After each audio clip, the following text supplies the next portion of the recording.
Even the MAGA Republicans want America involved in the world, and they see Russia and China both as a threat.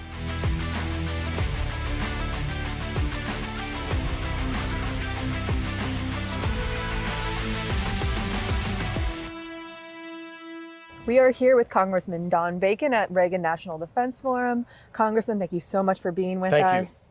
I wanted to ask you first about the national security strategy that came out a couple days ago. A lot of big changes there, shifting resources to the Western Hemisphere, big changes in our posture in Europe and with China. What do you make of it so far?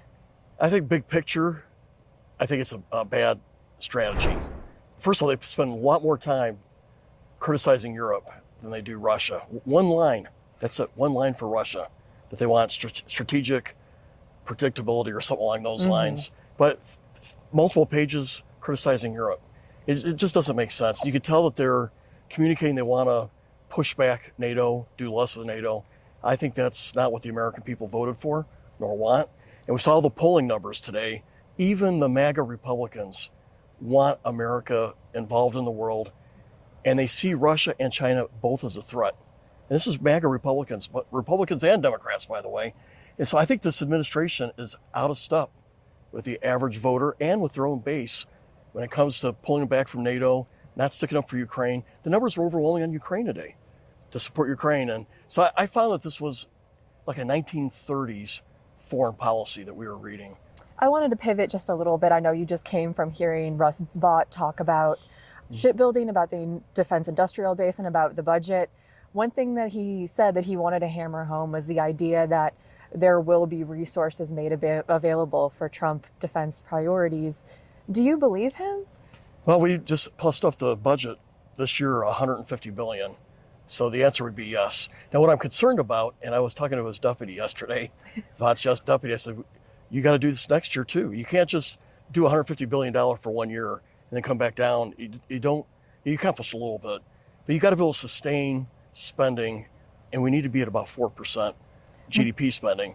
And so right now I'm getting mixed signals from the administration. Are we going to sustain the spending, or are we going to drop back down to what we had last year before we did the $150 billion plus up? We've shown commitment this year with the $150 billion plus up, and it's what we need if we want to replace our ICBMs, new bombers, that we want to have air defense or missile defense for our country.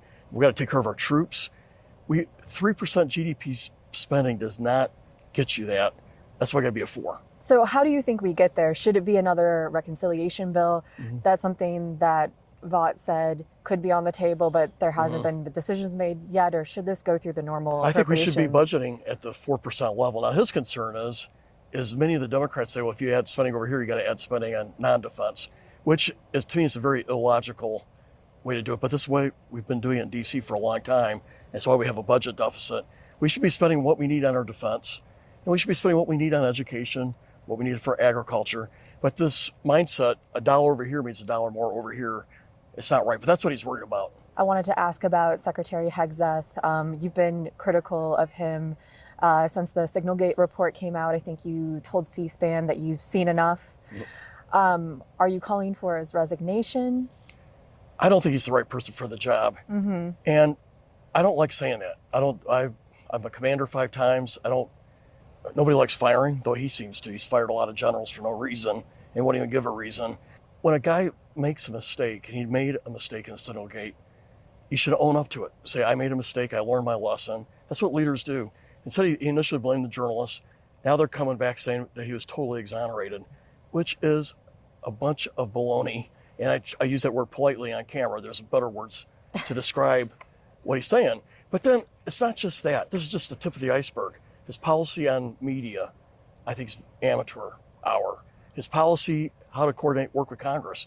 He's telling all the bases. You can't talk to your congressman unless you pre-approve the questions ahead of time. When I was a commander at Ramstein and Offutt, I like talking to my congressman. I want to tell them all the good work we're doing. And so, but he's stymieing that whole conversation, which is, okay, dumb. More amateur hour, if you ask me. And then what bothers me maybe the worst is the long-term impact that we're going to see on NATO based on some of the decisions he and his team have been making. This is going to undermine our national security way beyond after this administration. undermining our alliances. Right? We're basically handing the mantle of being the leader of the free world away. And there's going to be a void, and Russia, China's going to fill it. That concerns me more than anything. But I also have problems with him firing all these generals for no reason. He wants to put his own team in there. I sort of get that. But these guys spent 33, 40 years getting there. They're good people. You should have a reason and state it if you're going to fire these people. We have positions vacant 9 months now in Cyber Command. National Security Agency, the top 2 positions are vacant for over 9 months. These are critical organizations for the defense of this country, and they're rudderless right now. And I hold him ultimately responsible. Thank you so much for your time, Thank you. Congressman.